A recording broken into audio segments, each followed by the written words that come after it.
j'étais à 1400 balles pour 40-50 heures par semaine. Ah la vache. En revanche, voilà, j'avais un CDI, j'avais un sécurité d'emploi, comme on peut dire. En effet, il faut faire l'isolation, il faut refaire ça, il faut faire ça. Et donc là, je commence à me rendre compte que finalement, le budget travaux que j'avais estimé au début, il n'était pas du tout réel. Pour te donner un petit chiffre, c'est un ensemble que j'ai acheté. Bien si sûr. je veux les diviser, je peux, parce qu'en soi, la maison du monsieur, elle est quand même indépendante. Ouais. Sur l'ensemble, si je veux le vendre, je peux faire un cash flow de 100 000 euros. Bonjour à tous et bienvenue dans ce nouvel épisode d'Authentique comme chaque mercredi à midi. Et aujourd'hui, j'ai le plaisir de recevoir un invité spécial parce que c'est un élève de mentorat. Et merci beaucoup Mohamed de me faire l'honneur de participer, d'avoir joué le jeu, de te mettre derrière les caméras et le feu des projecteurs pour faire cet épisode. Comment vas-tu Mohamed ? Bonjour Stéphane. Écoute, c'est un plaisir de venir te voir à Paris. Et puis, de toute façon, c'est un plaisir partagé aussi. Et écoute, j'y vais parfaitement bien.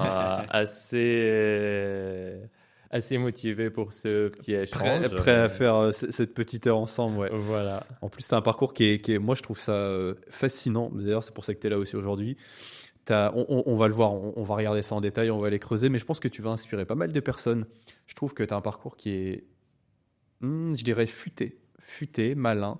Tu as bien amené ton truc, donc moi je trouve ça intéressant et je pense qu'il y a pas mal de personnes qui vont être dans les mêmes un petit peu circonstances que toi avec leur résidence principale, etc. Et voilà, tu as un profil qui est vraiment intéressant, donc merci pour ça. Et comme d'habitude, on va commencer cet épisode où je vais te laisser te présenter un petit peu, que voilà, les auditeurs connaissent un petit peu qui est Mohamed, d'où tu viens, qu'est-ce que tu fais dans la vie, histoire qu'on ait un petit peu de contexte. Et puis ensuite, on va aller creuser ça, décapiter un petit peu tout ton parcours pour voir un peu de fil en aiguille comment t'en es arrivé à faire ce que tu fais aujourd'hui. Ok. Écoute, je veux pas très remonter dans le temps, mais pour faire vite, donc je suis libanais, je suis en France depuis 10 ans. J'avais commencé par Angers d'ailleurs. Ah ouais? Incroyable, t'es arrivé à Angers? Et puis je suis remonté en Normandie.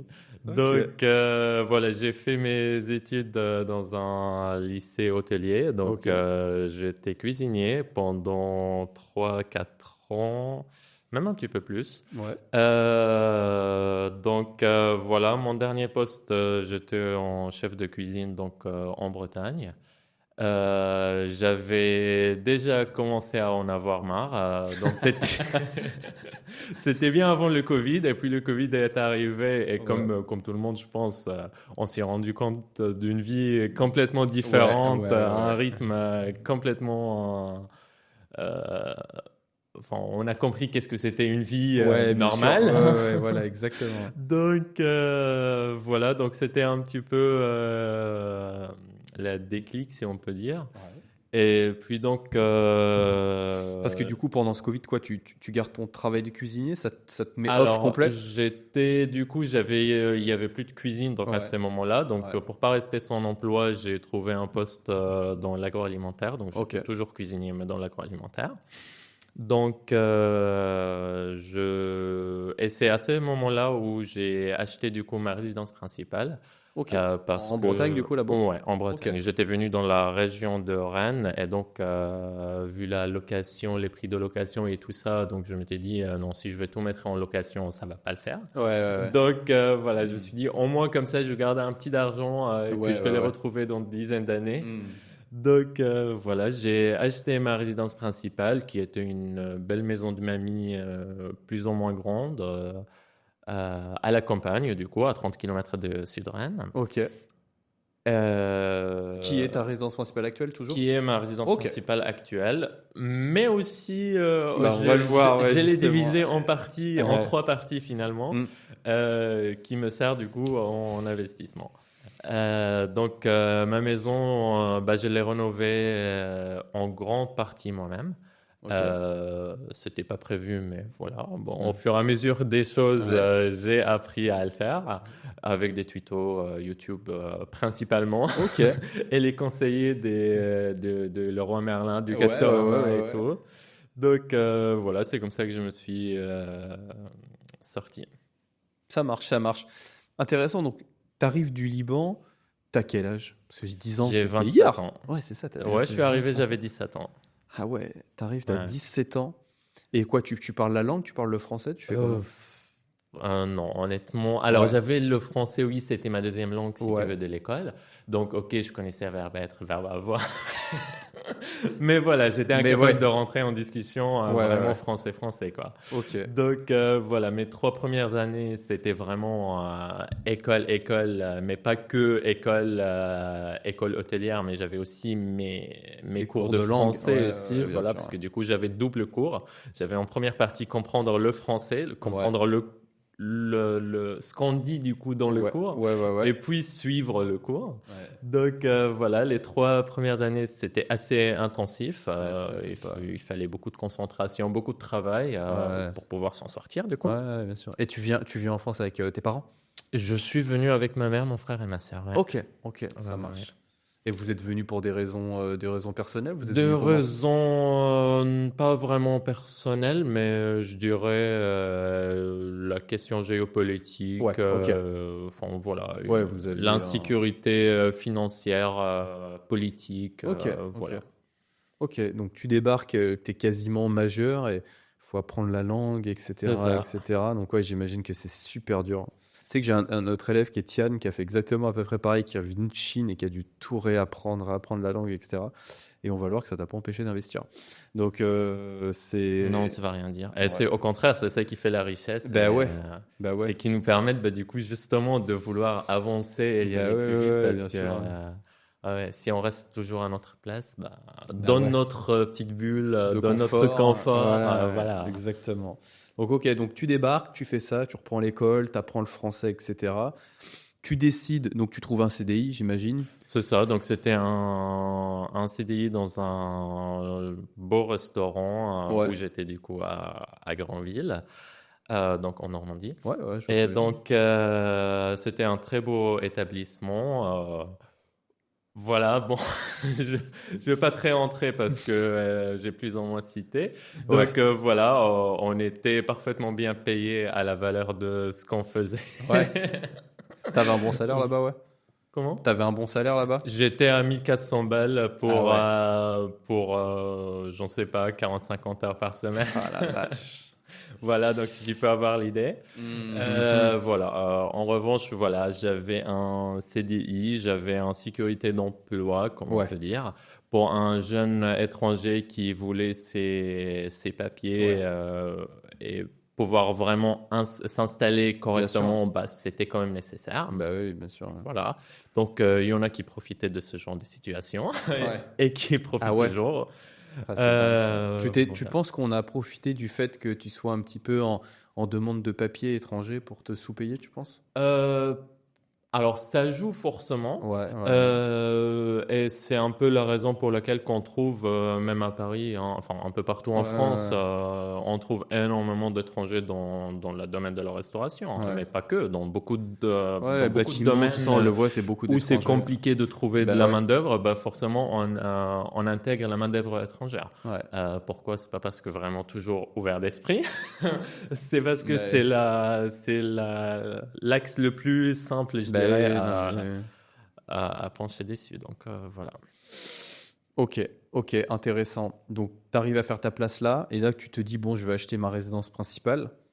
Voilà, donc c'était au moment que j'avais décidé de quitter la restauration. Donc comme je te disais, j'ai intégré du coup l'usine en agroalimentaire. Donc là, j'avais déjà commencé à comprendre qu'est-ce que c'était une vie normale avec les vacances, les week-ends scolaires, le week-end classique, les vacances scolaires et tout ça.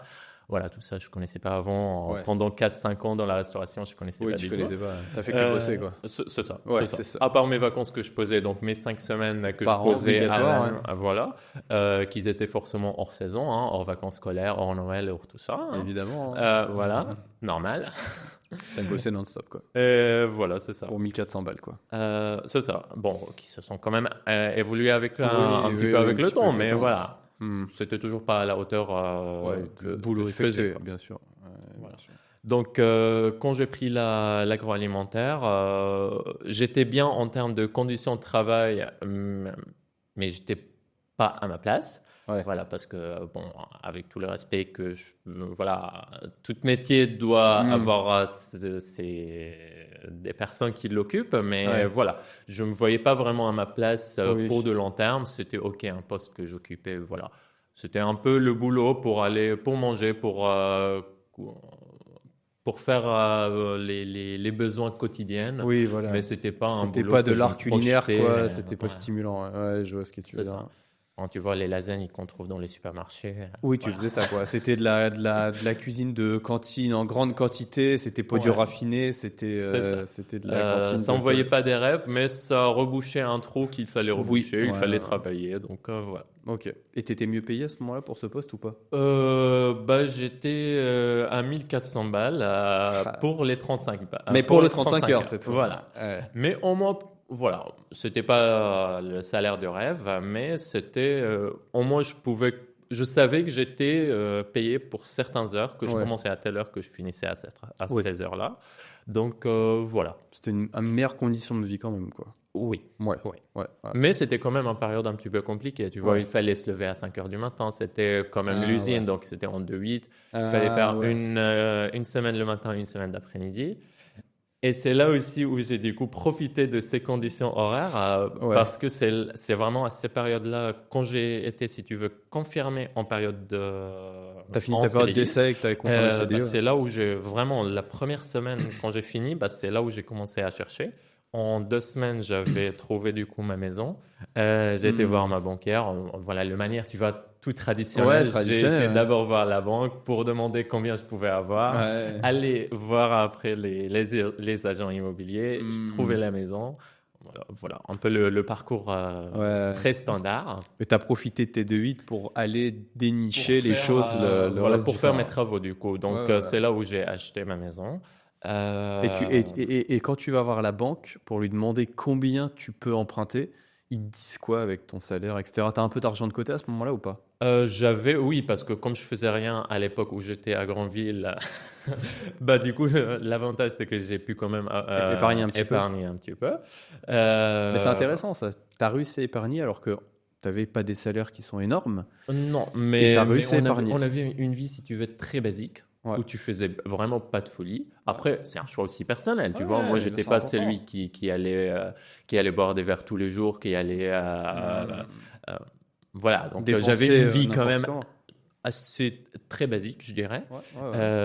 Donc voilà, je te disais, à part mes vacances je faisais, mais que je partais quand même, je voyageais quand même. Mais voilà, c'était même mes voyages, c'était pas des folies, c'était vraiment des choses assez simples, histoire de pouvoir profiter, mais du coup, ça t'a permis de mettre de côté. Ça m'a permis de mettre peut-être 10 000 euros. Je suis arrivé à la banque avec 10 000 euros à peu près de départ. Mais ça, c'est bien, parce que j'entends beaucoup de personnes qui disent justement... Non, mais aujourd'hui, avec 1400, 1500 balles, c'est impossible de mettre de côté, etc. Alors, ça, tout dépend comment on vit. Comment on fait si tous les jours on va y aller boire un verre le soir et dépenser 10 euros, même si 10 euros ça peut paraître rien, tu vois. Aujourd'hui, oui, je me permets de faire ça. Pas tous les soirs non plus. mais aujourd'hui, je me permets de faire certaines choses, tu vois. Certaines dépenses qu'à l'époque, je l'estimais vraiment sédentaires, très facultatifs et je ne me voyais pas le faire, tu vois. Donc, non, les 10 euros, je préférais les mettre à côté. Tu vois, j'avais systématiquement un virement qui partait tous les 10 de mois, parce que c'était les 10 de mois en général que je touchais mon salaire, et qui partait directement en compte d'épargne. Et avec le reste, j'avais vraiment mon logement, c'était un petit studio qui était vraiment pas de chichi, tu vois. Bien sûr, c'était vraiment un truc tout basique avec du meuble. Je pense que tous mes premiers meubles étaient d'occasion. J'avais même pas de voiture à cette époque-là. Je prenais le transport commun. Enfin, voilà, c'était une vie tellement basique, je dirais, adaptée à mon salaire de 1400 balles. Mais moi, je trouve ça très smart parce que c'est difficile pour beaucoup de gens de vivre comme ça. On a toujours la tendance à dépenser plus, à se faire plaisir, etc. Et au final, c'est ce qui nous empêche d'épargner et d'un jour d'évoluer, parce qu'au final, cette épargne, elle t'a servi. Alors, c'était ma vision dès le début. Le gestion financière, c'est vrai que c'est quelque chose que je l'avais dès plus petit. Tu l'avais déjà. Et sans qu'on me l'apprend, sans lire des livres, sans rien, c'était quelque chose c'était comme ça. C'était naturel pour toi. Voilà. Tu étais déjà éduqué comme ça. Voilà. Je me voyais pas mettre tout mon salaire, sachant que j'ai grandi aussi dans une famille. On n'était pas pauvres, on manquait rien à la fin de mois. Quand même, on mangeait très bien, on vivait bien. Mais on pouvait pas partir en vacances si tu veux, on pouvait pas faire des folies. Voilà, on vivait. C'était vraiment une famille très standard, je dirais. Quand j'ai commencé à grandir, à travailler, je voulais pas rester dans ce standard, tu vois. J'avais envie d'évoluer. Comment je pouvais évoluer à cette époque-là? J'avoue que l'immobilier et tout ça, l'investissement, ça me disait vraiment absolument rien. Mais pour moi, c'était pourquoi pas, pouvoir acheter ma résidence principale. Comme ça, je vais le retrouver dans 20 ans pour ma retraite. Tu vois, un peu le standard. Hein. Et donc, c'est la voie que tu prends. Du coup, tu signes ce CDI, tu as un petit peu de temps. Et là, tu te dis, OK, il faut que j'achète ma résidence. Avec mes 1400 € et du coup, et 10 000 € d'épargne, je ne me voyais même pas capable d'acheter quelque chose, même pas un petit studio. Je pensais qu'il fallait beaucoup plus. Et on discutait une fois avec un ami et puis il me dit, pourquoi tu n'achètes pas et tout. Pourquoi pas, que ça vaut peut-être le coup d'aller se renseigner avec les banques, voir si je peux en effet avoir quelque chose. J'y vais, on me dit oui, vous pouvez avoir de tels budgets. Elle te dit quoi la banquière à cette époque-là comme budget? Elle m'avait donné 100 000, je pense, 110 000 à peu près. 110 000, ouais. Avec 5 000 d'apport, tu vois. Donc, avec la moitié de ce que j'avais en apport. De toute façon, je ne voulais pas mettre plus. Je voulais quand même garder un petit réserve pour moi. Oui, bien sûr. Ouais. Donc, je commence à regarder, sauf qu'à Rennes, c'était impossible d'avoir quoi que ce soit. Ouais. Tu pouvais avoir 10 mètres carrés dans un quartier le plus populaire de Rennes. Voilà, c'était pas ce que je voulais. Je ne voyais pas rester dans un logement comme ça pendant 10 ans, pendant 20 ans.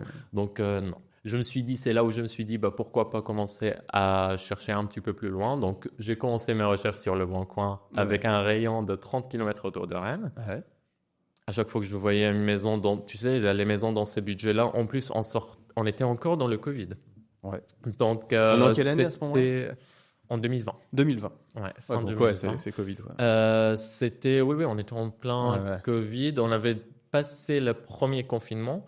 Mais on avait repris quand même le travail et tout, mais c'était quand même des périodes très, très strictes. Et donc, j'ai trouvé une maison pile à 30 km de Rennes. C'était une maison avec beaucoup de charme qui m'a plu. Elle était encore disponible parce qu'il y avait beaucoup de maisons où je le voyais être en ligne le matin. Et dès que j'appelais, alors que j'appelais, tu vois, quelques heures plus tard. Et non, désolé, j'ai déjà 20 visites programmées. Ok. Alors qu'on est à la campagne, à 30 km de Rennes, tu vois, tu dis, mais pourquoi on va y aller? Pourquoi il y a autant de monde qui est dessus? Pourquoi on va s'intéresser à ce genre de produits? Et c'est là où on se rend compte qu'on n'est pas tous dans la même situation, tu vois, qu'on n'est pas les seuls d'être dans cette situation. Évidemment. Donc, je visite cette maison, sachant qu'il y avait un couple avant moi et un couple qui attendait devant la porte pour visiter derrière moi. Je dis, là, c'est pas possible. Là, il faut prendre une décision tout de suite. Tu vois, j'avais déjà la simulation bancaire qui rassurait quand même l'agent immobilier. Parce que c'était une maison qui était affichée à combien? Elle était affichée à 100 000. 100 000, ouais. Et du coup, j'ai fait une offre immédiatement. Ok. Sans visite, sans prendre l'avis de qui que ce soit, sans aucun recul. Si tu veux, ça faisait 3 semaines à peu près que je cherchais. Et à chaque fois que je visitais un logement et tout, ça partait aussitôt. Ou alors, je voyais des maisons vraiment en état très brut et j'arrivais pas à me projeter à faire les travaux, sachant que je connaissais rien à ces moments-là. Pour te dire, je savais même pas changer un robinet. Hein. ma limite dans le bricolage, c'était changer un ampoule. C'est du basico-basique, quoi. plus que basique. Plus que basique, minimum, vraiment minimum vital, quoi. Genre pour débrancher le gazinière électrique du chez moi quand je déménageais, c'était mon frère qui me faisait ça. D'accord, ok. Voilà, je savais même pas faire ça. Ouais. Et donc j'ai acheté, la maison, elle était propre en soi. Du coup, tu l'as acheté au prix, t'as fait comment pour passer devant les autres? Ouais, T'as acheté au prix? Acheté au prix, sans négociation. Ok. Et ça faisait combien de mètres carrés pour qu'on ait un ordre d'idée à peu près? Alors, c'était une maison de 80 mètres carrés habitable, qui était du coup, c'était une maison de ville, mais qui avait aussi une annexe qui était un cellier de 30 mètres carrés à peu près. Ouais. Donc là, c'était vraiment une pièce brute. Brute, ouais. Et de l'autre côté de la maison, donc elle était attenante de deux côtés, l'autre côté, c'était une deuxième maison qui était louée à une personne âgée. Donc c'était un monsieur à la retraite, ça faisait 12 ans qu'il était là. C'était une maison encore plus pourrie que ma maison. Ouais. Donc c'était vraiment une partie qui date des années 80. Je pense qu'elle n'a pas été... et encore, peut-être, elle était même peut-être d'origine. Peut-être plus tu vois, la maison est là, on ne sait pas à quel âge elle a été construite. Bah oui, c'est vieux. Ouais. Elle est avant 1940 en tout cas. Ouais. Donc, et donc là, à 100 000 €, tu achètes tout ça du coup. Ouais. Ok. Donc tu as même déjà un locataire en place en fait. Oui. Et c'est pour ça aussi en fait que j'ai pu passer le dossier à la banque parce que j'avais du coup avec ce monsieur un loyer de 250 €.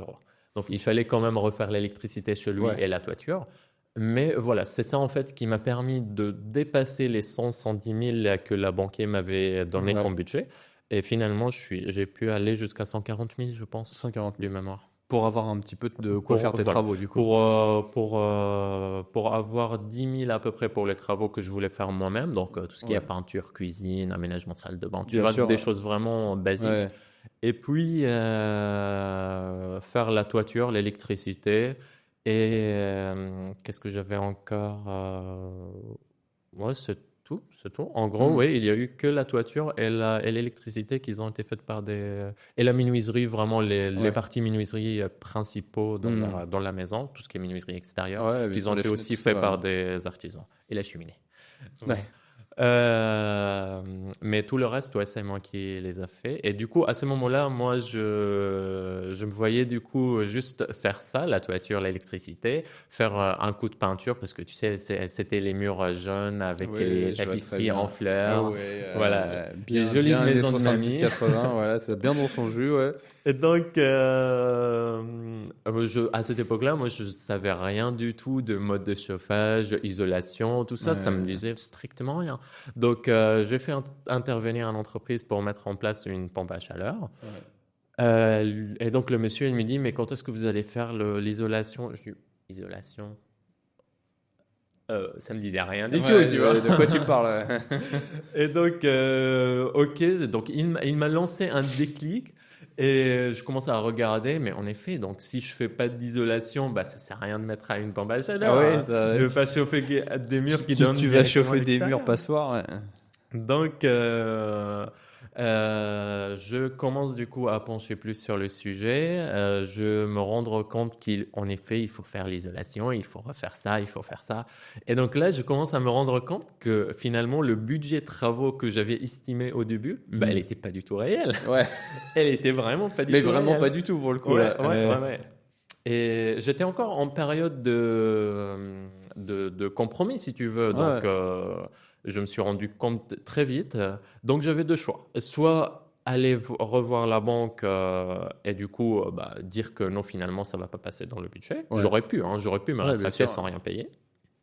Soit de prendre vraiment les choses, vraiment prendre une décision et dire non, c'est pas grave, je vais assumer le coût et je vais baisser le budget. Donc, au lieu que ça soit fait par des artisans sur certaines choses, tant pis, je vais, genre le budget 10 000 que j'avais prévu pour la pompe à chaleur, finalement, elle va me servir pour faire mon isolation moi-même et puis finalement installer des radiateurs électriques. Voilà. Bon, donc je prends plus ce chemin-là et donc pendant les 3 mois de de la compromis, Ouais. et ben, je faisais que de regarder des tutos, des programmes, tu sais, maison à vendre, tout ça, tous ces programmes qui montraient des potentiels, comment on pourrait aménager à moindre prix. Et ben, je les ai tous épluchés. Donc, c'est tout ce que je faisais pendant ces 3 mois. C'était vraiment que ça.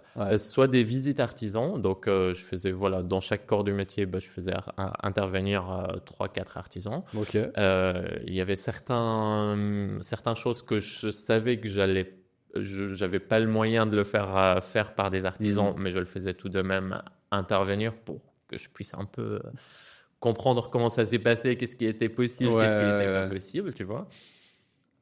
Donc, c'était vraiment une période de découverte, quoi. Comment on fait.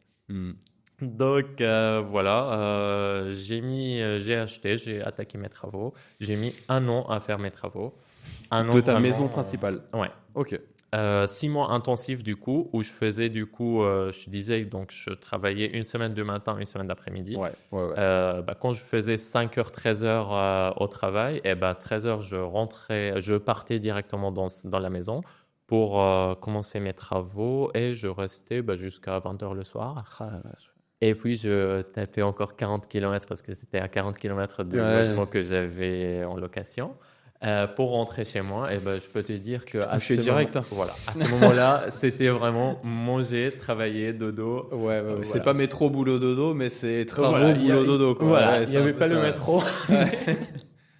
Mais voilà, donc à ce moment-là, tout ce qui est amis, tu mets tout de côté, famille, enfin vraiment ma famille, je le voyais au strict minimum, une fois par semaine. Les journées, les dimanches, tout ça, voilà, c'était vraiment. Tu mets tout entre parenthèses pendant 6 mois là et tu 6 mois vraiment intensif, parce qu'en fait dans le budget, je ne pouvais pas me permettre de rester en location plus que 6 mois. Bah ouais, c'est ça. Avec mon budget, je pouvais pas faire un décalage avec le prêt, donc je payais tout dès le début. Ok, j'avais les 250 € de loyer, mais c'était pas suffisant pour couvrir tous les crédits qui étaient à 550. Donc j'avais quand même à peu près 300 € à payer de ma poche, plus les assurances, plus mon loyer à côté. Avec 1 400 €, là ça devient compliqué. Là ça devient très compliqué. Donc je payais en quelque sorte avec mes épargnes aussi, et je pouvais pas me permettre de rester plus que 6 mois.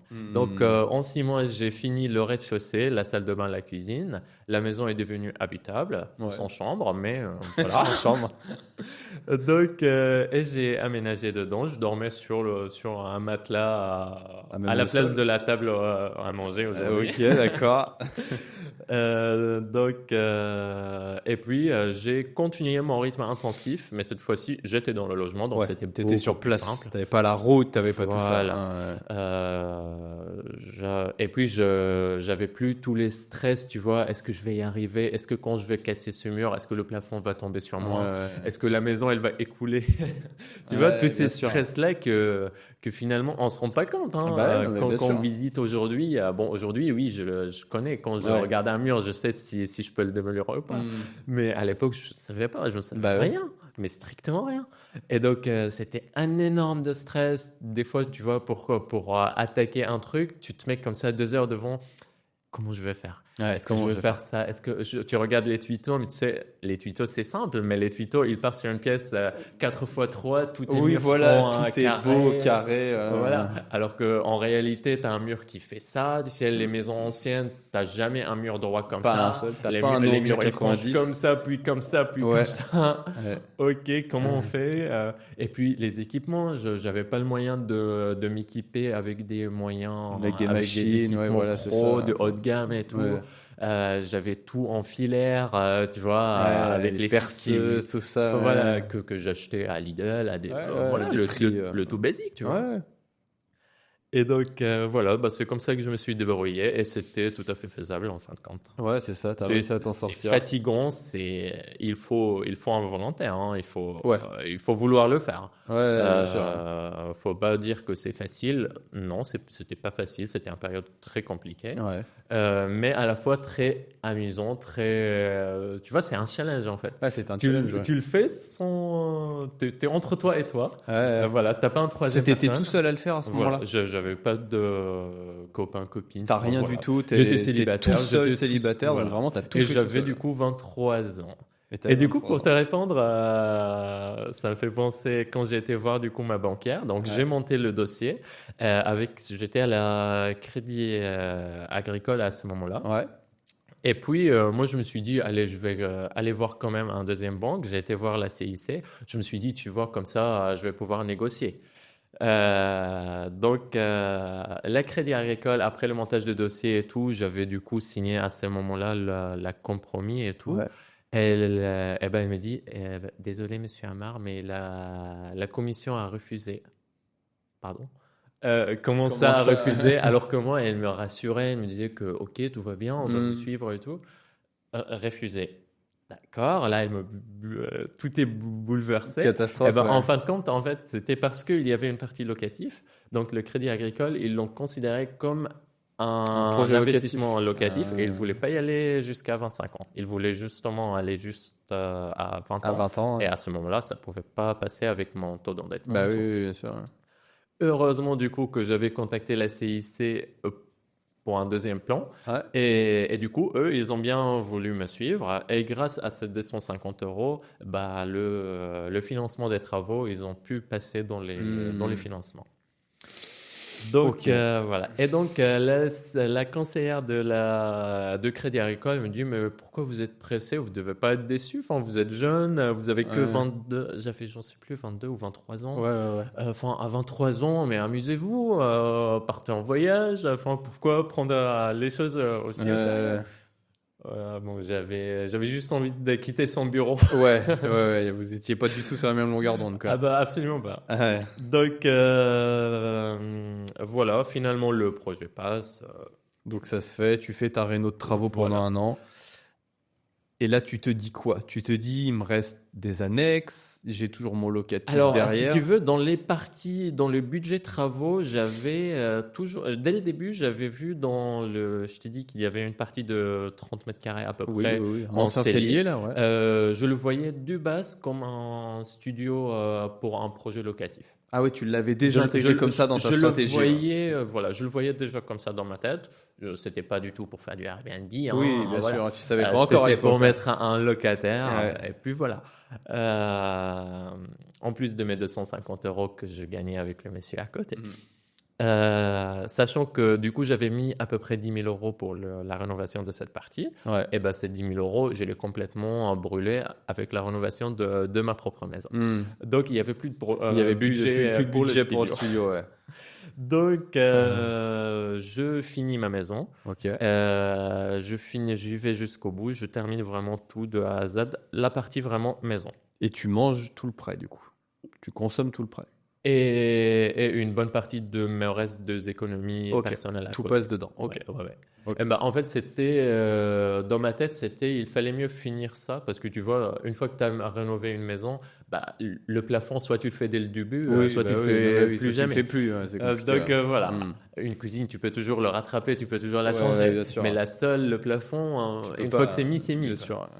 Donc, c'était une décision que j'ai prise. Je me suis dit, c'est pas grave, le studio, il va attendre, je le ferai l'année prochaine, c'est pas grave. Ok. Donc, j'ai fait ça, j'ai fini ma maison. Et puis,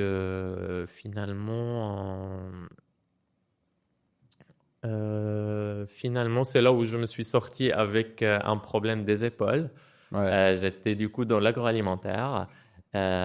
J'ai pris un arrêt maladie long terme. Donc, c'était, si tu veux, à la fois l'agroalimentaire qui m'a fait ça, parce qu'il y avait quand même un petit peu de charge, des choses comme ça. On travaillait avec des grandes machines, des choses comme ça. Ouais. Donc, c'était un travail quand même assez physique.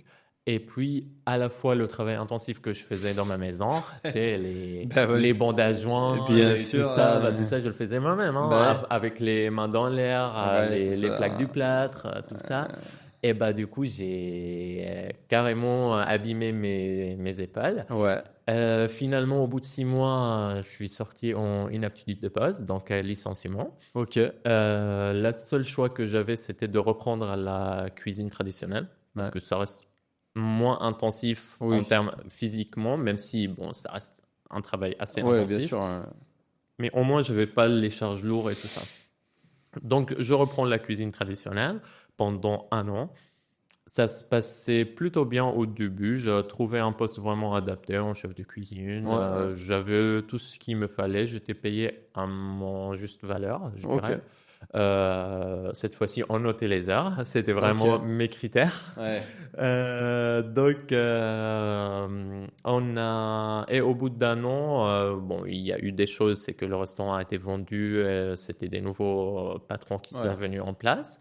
Et qu'on s'est super bien entendu. Hein, tu vois, voilà, c'était vraiment les pires patrons que tu peux avoir. Voilà, c'était des vrais. Bon, je vais pas utiliser des termes pas vraiment adaptés, mais enfin adaptés à notre. Ouais, bien sûr. Donc voilà, c'était vraiment, ça se passait super mal. Donc j'ai décidé de partir. Sachant du coup, voilà, à ce moment-là, j'avais commencé le Airbnb. Mais t'avais commencé Airbnb dans quoi du coup? Parce que t'avais rénové que ta maison, pas le studio encore. Voilà. Donc en fait, au moment que j'étais en arrêt maladie, mes comptes ils commençaient à baisser en rouge. Parce que tu sais, avec le complément qu'on peut avoir quand on est en arrêt maladie, ok, c'est mieux que rien, mais c'est pas suffisant pour vraiment tout combler. Vivre et tout. Donc, je me suis dit, pourquoi pas louer une de mes chambres. Au début, j'étais penché pour faire la colocation, enfin la location en fin de compte. Donc, pour mettre un locataire vraiment dans une chambre et puis garder la 3e chambre. T'avais 3 chambres du coup. J'avais 3 chambres. 3 chambres. Donc, j'ai commencé à j'ai mis un annonce sur le Bon Coin. J'ai fait quelques visites et finalement, personne ne s'est vraiment intéressé à louer les chambres. Je me dis, pourquoi pas essayer Airbnb? Au moins, l'avantage là, c'est que j'aurais pas vraiment un locataire tout le temps là. J'ai mis l'annonce sur le Bon Coin, sur Airbnb. J'ai mis la chambre pour. Moi, je gagnais quoi, 19 €, je pense, par nuit. Donc, tu vois, c'était vraiment un truc tout basique. En même temps, l'aménagement de la chambre était tellement basique. C'était un lit simple que j'avais, un ancien lit que j'avais, le petit bureau que j'avais dans mon studio. Enfin, c'était vraiment rien de très, très basique. Et donc, la chambre, elle est louée dès le premier jour que je mets l'annonce. Et puis, elle est relouée, 1 semaine, 2 semaines. OK. Je trouve que ça marche. Au bout de 3 semaines, je vois qu'elle est déjà complète. Le premier mois, il est déjà complet. Je commence déjà à augmenter un petit peu les tarifs. Je commande un lit, des petits agencements pour aménager du coup la 2e chambre. Pour aménager la 2e chambre, la 3e du coup. Donc, je mets une 2e chambre en Airbnb aussi. Donc, j'avais une chambre simple et une chambre double. Et donc, avec l'argent que j'ai gagné de la 2e chambre, j'ai aménagé la 1re chambre. T'as refait du coup la chambre. Donc, jusqu'à là, donc les 2 premiers mois à peu près, je gagnais rien en réalité de Airbnb. Tout ce que je gagnais, je le réinvestissais pour. Et ça représentait quoi à peu près comme somme d'argent mensuelle que tu te faisais là quand tu as lancé ça? J'avais à peu près 200, 300 € par chambre. Par mois? Ça faisait déjà 500-600 € de mensuel en plus. La moitié donc de ton salaire, ça payait clairement la maison. Ça payait le crédit de ta maison. Moi, je payais les charges en fin de compte. Et au bout de 2-3 mois, j'avais commencé à comprendre comment ça marchait et tout. Et donc là, j'ai commencé à toucher à peu près 400 € par chambre. Donc ça payait à peu près les charges et les loyers. Donc voilà, moi j'étais payé par mes locataires. Enfin, en fait, tu as réussi à transformer ta RP en investissement et du coup, tes voyageurs, du coup, c'est ça. Te payer ta maison. C'est ça. En fin de compte, j'avais plus de charges à sortir de mon salaire. Donc, mon salaire était vraiment... Était net pour toi, quoi. Voilà. Net pour toi. Et donc, voilà. Forcément, ça avait un impact. Hein. C'est-à-dire que je ne pouvais pas recevoir ma famille comme je voulais. Je pouvais pas recevoir des amis. Il fallait anticiper, prévoir pour bloquer des dates, pour Oui, ne pas avoir des gens quand tu as fait un sacrifice pour pouvoir avoir ça. Ouais. Après, j'étais célibataire, donc voilà. J'ai fait un sacrifice, oui. Parce que et puis il faut s'habituer aussi, il faut accepter d'avoir des gens étrangers qu'on connaît pas chez nous, enfin étrangers. Oui, pas des gens forcément tu sais pas qui étrangers. c'est. Oui, des Français, mais tu sais pas qui c'est, quoi, bien sûr. Voilà. C'est un rythme assez spécial. Au début, c'était assez stressant, mais bon, c'était vraiment pour l'argent au début. Oui, tu l'as fait. C'était pas vraiment le choix entre guillemets, c'était compliqué. Aujourd'hui, par contre, je continue à le faire. À un rythme différent, au prix différent, parce que forcément aujourd'hui mes tarifs ils sont plus exactement pareils. Donc maintenant j'ai augmenté mes tarifs, mais j'ai moins de remplissage. Mais comme ça me laisse un temps libre pour moi. Je bloque comme je veux. Forcément, quand j'ai un événement particulier, je bloque. Mais du coup, je loue toujours chez moi parce que, en fin de compte, j'aime bien. Bon, forcément, le jour que je vais vendre à cette maison, que je vais partir sur un autre projet, non, j'arrêterai. T'arrêteras. Voilà, parce que ça a quand même des inconvénients, faut le dire. Bien sûr. Mais je dirais que dans cette maison, je l'ai conçue. Je suis parti dans cette idée et je vais le garder jusqu'au moment que je la vendrai. Et ce moment-là va venir d'ici un an, très certainement. C'est bientôt la fin. Voilà.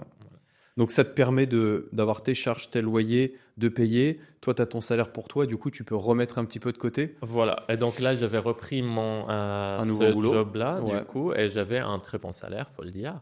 C'est quoi comme salaire que tu avais à peu près? J'avais à peu près 2000-2300. Ok. Oui, 2300, je pense. Pendant un an, j'avais ce salaire-là, ce qui m'a permis d'aller voir ma banquière et de demander pour financer les travaux de studio. Du studio, Et donc, cette fois-ci, le studio, tout ce qui est isolation, grosse œuvre, a été fait par des professionnels. Cette fois, tu prends des pros, Voilà, parce que j'avais pas le temps avec mon travail. Voilà. C'était impossible. Et puis, je voulais pas me fatiguer comme j'ai fait avec ma résidence principale. Bon, j'ai quand même gardé un travail pour moi. Faut pas croire. Bien sûr. C'est juste que j'ai enlevé la partie isolation. Donc, j'ai refait, moi, du coup, tout ce qui est habillage sol, peinture, cuisine, salle de bain, voilà, tout ce qui est finition, on va dire. Je me souviens, je voyais passer les photos. Voilà, à ce moment-là, du coup, on s'était rencontrés là, pour le studio. Donc, tu m'avais donné pas mal des astuces, d'ailleurs, à ce moment-là. Et donc, c'est là où j'ai commencé vraiment à mettre en avant, améliorer mes locations de chambres et tout. Parce que, bien sûr. Avant, je voyais ça vraiment comme des petites locations, des petits compléments. Compléments, tranquillement. Et donc, j'ai fait le studio. Et encore une fois, il fallait se sacrifier pendant 3 mois à peu près pour finir le studio tous les jours après le travail. Donc, je faisais 3-4 heures de travail tous les jours pendant un certain temps. J'ai fini le studio. Juste avant que je termine le studio, j'apprends que le monsieur qui occupait la maison à côté, 250 euros là, il a décédé. Il est décédé, Alors que le studio, il n'était pas encore en location. Il fallait encore le finir. J'avais encore à peu près un mois pour le finir. Je comprends que, ok, donc à partir de ce mois-là, j'aurais plus les 250 euros. Bon, c'était pas très grave parce qu'à ce moment-là, j'avais quand même un bon salaire. Oui, voilà. Mais voilà, 250 euros en moins, il faut le prendre en compte. Bien sûr. Il faut le remplacer. Donc, et là, du coup, j'avais consulté, je t'avais demandé, on faisait des coachings individuels. Et donc, j'avais 2 choix. Je t'avais demandé conseil. Soit j'aménage vite fait le rez-de-chaussée de cette petite maison qui faisait donc 30 mètres carrés au sol là, pour le rez-de-chaussée. Et donc, je fais dans ces cas-là un deuxième studio. Soit je rénove toute la maison et comme ça, je gagne 60 mètres carrés avec une vraie maison avec 2 chambres. Et donc, j'ai mis le pour et le contre. Je suis retourné voir ma banquière. À ce moment-là, du coup, j'avais commencé à me faire plaisir. Donc, j'avais payé une voiture. Je me rappelle très bien. Un SUV hybride qui me plaisait super bien et tout. Sauf que c'était 350 euros par mois. Donc, j'y vais voir ma banquière pour aménager cette maison. Donc, ça va. Et ils étaient très sympas, très arrangeants à la CIC, il faut le dire. Parce qu'ils ont quand même pris les revenus potentiels de studio en compte alors qu'elle n'était même pas finie. Qui n'était pas fini. Ouais. Par contre, forcément, c'était les revenus à l'ALD. Hein. Ah, bien sûr, location longue donc, durée, voilà. On ne parlait pas du tout du Airbnb, mais sachant qu'ils ont tout de même pris en compte les revenus courte durée que je faisais dans ma résidence principale. Ouais. Ouais, ils ont pris. Parce que j'ai fait quand même un vrai. Voilà, on avait préparé les dossiers ensemble. On avait tout fait. Voilà. Très bien, ouais. Donc, tous les revenus avec les relevés, ça faisait plus d'1 an que je faisais ça. Donc, il y avait de l'historique, ça valait le coup de les amener, ouais, bien sûr. Voilà. Donc, j'ai monté un vrai dossier comme il fallait. Et donc, ma bancaire me dit non, je suis désolé, mais là, je ne peux pas vous suivre avec tous les crédits que vous avez. Tous les crédits. Donc, il fallait pas réfléchir 50 jours. Je dis directement, donc c'était un coup de fil. Hein. Je dis, mais et si j'enlève le crédit de la voiture, les 350 €? Il me dit, bah, à ce moment-là, je pouvais. Parce que c'est-à-dire que les crédits, le montant qu'il fallait financer pour la maison, c'était à peu près 30 000 €. Et donc, ça représentait à peu près 200 € par mois sur 20 ans ou 15 ans. Je ne sais plus exactement. Du coup, elle m'a dit, bah oui, parce que dans ces cas-là, ces 350 € seront remplacés par on ça. les switch, on échange. Et immédiatement, je prends... je me souviens, tu vois, je vais vendre la voiture, je me rappelle, tu m'as dit, il faut que je vende ma voiture. Voilà. J'étais très déçu, j'étais vraiment un peu... Parce que c'était un peu la seule chose qui me faisait plaisir, sur laquelle je me suis fait plaisir, tu vois. Bien sûr. Genre, j'ai pas fait des gros voyages, je suis pas allé au Japon, aux États-Unis ou tout ça, mais voilà, c'était un peu le gros dépense que j'avais fait à cette période-là. Je me suis dit, bon, c'est pas grave, Mohamed, vas-y. Il n'y a pas de choix, de toute façon. Il y avait vraiment pas de choix.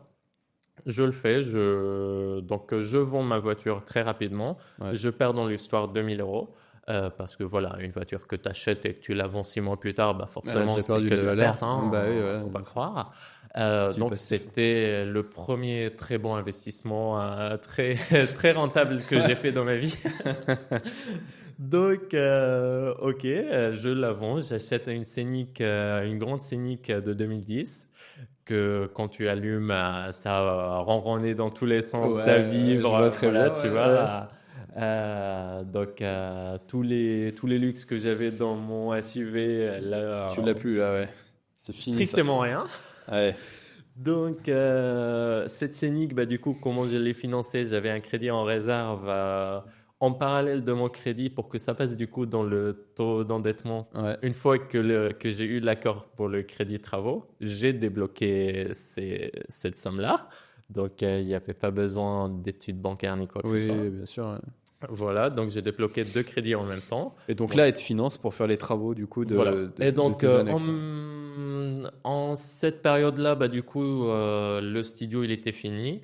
Il était prêt à mettre en location, Donc, je commence à recevoir mes premiers clients. Tu le mets sur Airbnb. Donc, c'était en juin. J'ai commencé la location en juin. Il y a 2 ans, du coup, maintenant.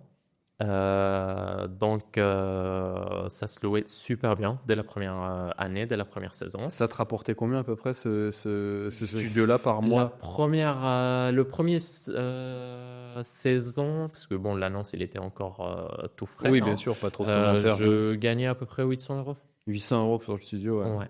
Sachant que du coup, le crédit initial de cette maison, c'est les 550 que j'avais initialement sur ma maison. Bien sûr. J'avais pris en plus peut-être 150 € crédit pour financer les travaux après. Donc, sur les 150, plus c'était le même compteur d'eau, électricité de chez moi. Donc, il fallait compter à peu près 50 €. Allez, disons 100 € de plus par mois des charges entre assurance, eau, électricité en plus les 150 ou 200 de crédit, ça faisait quoi? 300 € de charge et je gagnais 800. Donc, j'avais 500 cash flow pour toi. Et donc, la maison en parallèle, du coup, l'autre partie, elle avance assez rapidement parce que, encore une fois, j'ai fait exactement la même chose. Donc, tu mets des artisans pour c'est les artisans qui m'ont fait les isolations et tout ça. Et donc, je quitte mon travail au moment, c'était pas voulu, hein, c'était pas voulu que ça soit comme ça. Ouais. J'avais prévu de faire du coup les travaux en parallèle de mon travail, mais finalement je quitte mon travail. Je quitte mon travail parce que ça se passait très très mal à ce moment-là. Mais c'était à ce moment-là, je savais que si je perds mon CDI avec mes 2300 ou 350 euros précisément, je pense, c'était quand même un bon avantage aux yeux de la banque. Hein. Bien sûr. C'est pas négligeable, hein, faut pas croire. Donc, je me dis non, mais il faut faire quelque chose avant de quitter ce travail. Avant de perdre ces avantages-là. Ouais, bien sûr. Parce que les 800 euros de mon studio, je ne pouvais pas encore les prendre en compte. Les banques ne le prenaient pas encore en compte. Pas le prendre en compte, c'est trop frais. Ouais. Donc, je commence à chercher. Je trouve une maison de ville qui était en vente à 80-85 000 euros, je pense. Ouais. C'était une maison de ville du coup en Bretagne, vraiment dans une toute petite commune entre la Gacilly et Rochefort-en-Terre, si tu vois un peu. C'est une zone très touristique. Voilà, il y a pas mal de demandes, que ce soit locatif à l'année ou en courte durée. Par contre, voilà, c'est une maison dans son jus, ancienne. Il faut tout refaire. Donc, 150 mètres carrés à peu près, aménageable, potentiel. Donc, je penche dessus. Par contre, j'avais pas le budget ni le moyen de les faire par artisan. Si je voulais prendre le projet, il fallait que je sois libre pour faire les travaux moi-même, pour que ça passe dans le budget. Donc, à ce moment-là, j'étais déjà plus à l'aise pour faire le calcul de rentabilité, tout ça, enfin, les travaux et tout ça. Je commençais j'avais déjà une bonne expérience. On avait fait une petite étude rapidement. Je me rappelle. Et donc, moi, je croyais pas. Hein, je croyais pas que je pouvais avoir un deuxième crédit. Tu me dis, écoute, tu vas perdre à rien, donc tente ta chance. Et puis voilà, c'est ce que j'ai fait. J'avoue que j'ai quand même, j'ai un peu quand même un peu tourné mon dossier bancaire, hein, faut le dire. Bien sûr, on l'a amené comme il fallait. Il y avait des choses des plus en moins que j'ai rajoutées, que j'ai adaptées pour c'est le jeu de l'investissement, ça. Faut être filou pour que le taux d'endettement passe. Bien sûr, il faut faire ce qu'il faut. Parce que sinon, ça n'allait pas passer. Bien sûr. Et donc, j'ai fait intervenir un courtier parce que je croyais pas que mon dossier allait passer directement si je voyais les banques directement. J'ai demandé à la courtier une seule chose, c'est de ne pas toquer la porte de la Crédit Mutuel et à la CIC parce que c'était ma banque. Donc, elle avait carte blanche sur tous les autres banques. Donc, elle monte un dossier de son côté et moi, je monte le dossier avec ma banque de mon côté. Donc, j'avais à ce moment-là, du coup, j'ai monté vraiment un vrai dossier bancaire. Bien sûr. Il y avait tout. Il y avait tout. C'était parti, du coup, pour diviser la maison, une maison de ville, donc 150 mètres carrés sur 3 étages, plus les combles aménageables. Donc, c'était un potentiel d'aménagement de T3 en rez-de-chaussée et de T2 sur premier et deuxième étage. Et les combles aménageables, mais ça ne pouvait pas passer dans le budget. Mais la banque, aux yeux de la banque, le budget travaux que j'avais, donc 80 000 euros, c'était aussi pour aménager les combles, pour faire un studio. Donc, j'aménage...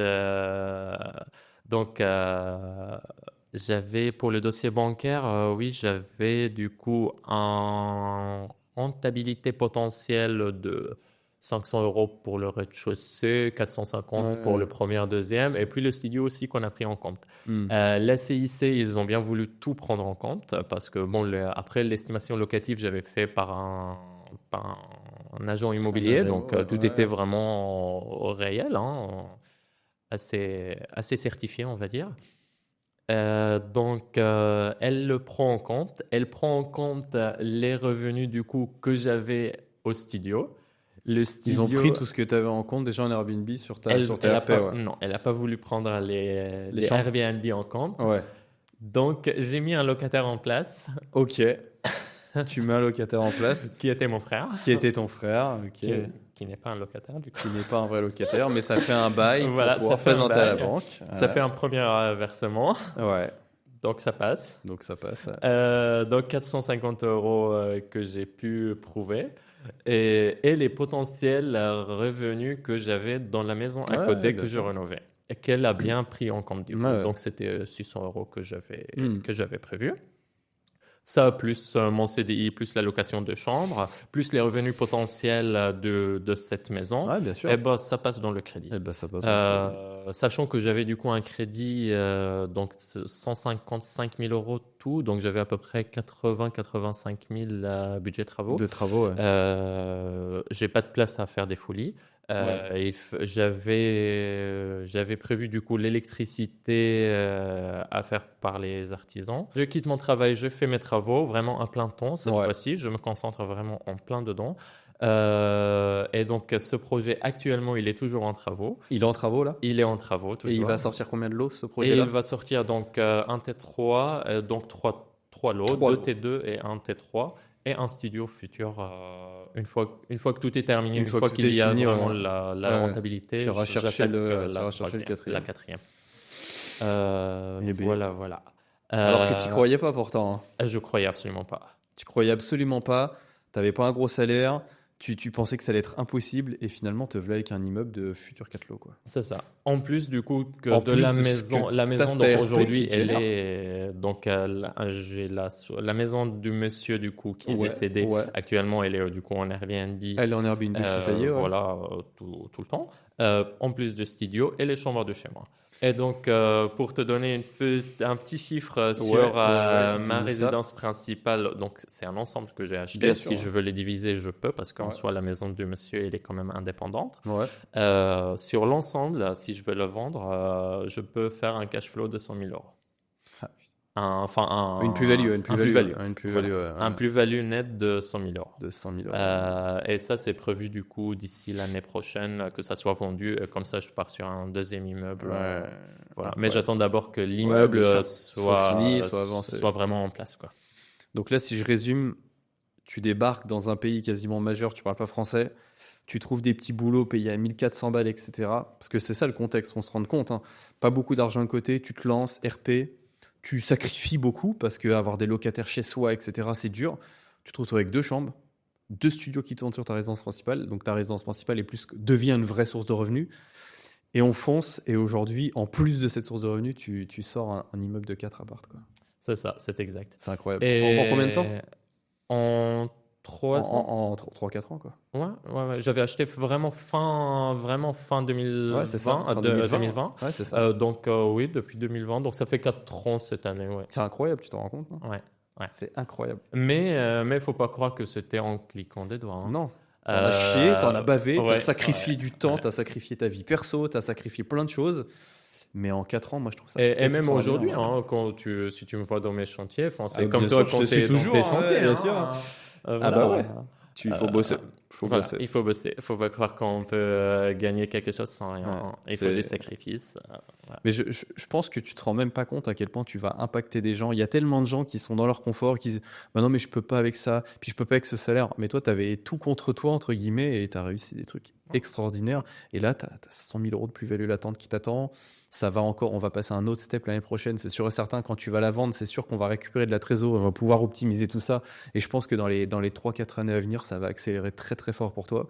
C'est extraordinaire. Moi, je suis admiratif de ton parcours. Tu vois, des fois, je reçois des gros entrepreneurs, des gros investisseurs, mais là, tu es la preuve vivante que même en partant pas grand-chose, en tricotant, en faisant des sacrifices, aller chercher une chambre à droite, à gauche, de zéro. En partant de archi zéro. Parce que c'est-à-dire que j'avais pas les parents pour venir me soutenir, pour me donner de la porte. Bien sûr. Bien au contraire, c'était moi qui devais aider peut-être un petit peu. Voilà. Non, mais c'est une preuve d'humilité et de courage que je trouve ça extraordinaire.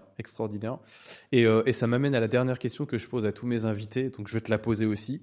Si tu aurais un conseil, ton conseil le plus authentique que tu pourrais donner à quelqu'un qui souhaite se lancer, peu importe dans quoi, qui a envie de se lancer pour réussir quelque chose? Tu lui dirais quoi? Je dirais avoir déjà un objectif, dessiner son chemin et pour pouvoir tracer. Parce qu'en fait, si on n'a pas vraiment dessiné, eh ben, on va se perdre. C'est comme quand on part en vacances. Hein. Ouais, si on n'a pas planifié toutes les vacances, bon, des fois, il faut mieux se laisser aller bien sûr, et voir qu'est-ce que la vie peut nous proposer. Mais je pense qu'en premier temps, pour le lancement, il est très important de dessiner son chemin et vraiment encadrer le chemin parce que sinon, on peut vite se dérailler. Ouais. On peut vite penser que ça y est, on commence à avoir la rentabilité, ça y est, on est riche, on est fort. Et bah, sauf que non, on peut tomber dans la piège très facilement. Super, super inspirant. Merci beaucoup, Mohamed, pour cet épisode. Bah écoute, merci à toi. Je pense que tu vas en inspirer beaucoup, les amis. N'hésitez pas à partager au maximum cet épisode. Je pense qu'il y en a beaucoup qui sont peut-être un petit peu démoralisés, déprimés, sont un petit peu rendus les armes, comme quoi c'est pas possible. Mais je pense que tu es la preuve vivante que si on peut commencer, peu importe votre niveau. Merci encore une fois, Mohamed. Merci à toi, Stéphane. Et les amis, on se retrouve dans un prochain épisode d'Authentique. Ça sort tous les mercredis à midi. Donc si vous voulez entendre des histoires inspirantes comme celle d'aujourd'hui, eh bien